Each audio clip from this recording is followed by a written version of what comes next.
স্ত্রীর এমন কিছু অন্যায় আছে যে অন্যায় স্বামী কখনোই ক্ষমা করতে পারে না, এবং এই অন্যায়গুলো এতটা সিরিয়াস, এতটা মারাত্মক, এতটা সেন্সিটিভ, এতটা ডেঞ্জারাস যে এই অন্যায়গুলোর মধ্যে যে কোনো একটা অন্যায় যদি স্বামী কখনো খুঁজে পায়, সেই সংসারটা বিচ্ছেদ পর্যন্ত গড়িয়ে যায়, তালাক পর্যন্ত গড়িয়ে যায়। এজন্য আমার প্রিয় বোনদেরকে বলতে চাই, এই অন্যায়গুলো কখনো ভুলেও করবেন না যদি আপনি আপনার ম্যারিড লাইফে হ্যাপি হতে চান।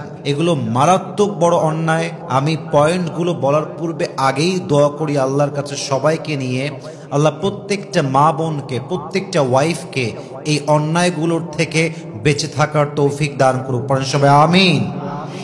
এক নাম্বার, একজন স্বামী তার স্ত্রীর সমস্ত অন্যায় মাফ করতে পারে, বাট একটা অন্যায় স্বামী কখনোই মাফ করতে পারে না। সে অন্যায়টার নাম হচ্ছে বিশ্বাসঘাতকতা, প্রতারণা।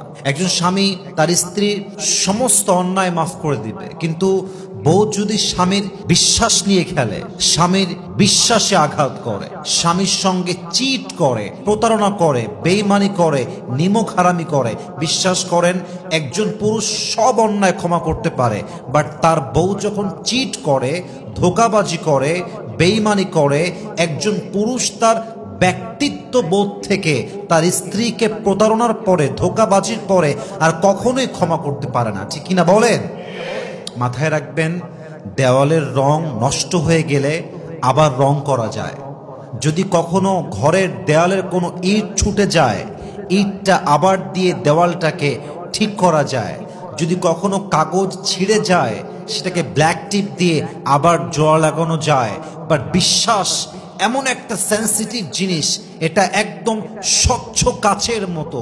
এটা একবার যখন ভেঙে যায়, সম্পর্ক বিচ্ছেদ না হওয়া পর্যন্ত এই বিশ্বাসের যে আঘাত, এটা এত সেন্সিটিভ, সম্পর্ক শেষ না হওয়া পর্যন্ত এটার ফলাফল শেষ হয় না। ঠিক কিনা বলেন? এর জন্য মাথায় রাখবেন, বিশ্বাস বড় বড় দামি জিনিস। আল্লাহ তাআলা বলেছেন, ইয়া আইয়ুহাল্লাযীনা আমানু লা তাখুনুল্লাহা ওয়ার রাসূলা ওয়া তাখুনু আমানাতিকুম। আল্লাহ তাআলা বলছেন, হে ঈমানদারেরা, হে বিশ্বাসীরা, তোমরা আল্লাহ এবং তার রাসূলের সঙ্গে বেঈমানি করো না, বিশ্বাসঘাতকতা করো না, এবং তোমরা তোমাদের আমানতকে খেয়ানত করো না। অর্থাৎ আপনার স্বামী হচ্ছে আপনার জীবনের সবচেয়ে ইম্পর্টেন্ট জায়গা। আল্লাহর কোরআন বলছে চিট করো না, প্রতারণা করো না, এবং আল্লাহর হাবিব বলেছেন আমার উম্মত কাপুরুষ হতে পারে। আমি আবারও বলছি, খুবই খুবই অসাধারণ হাদিস।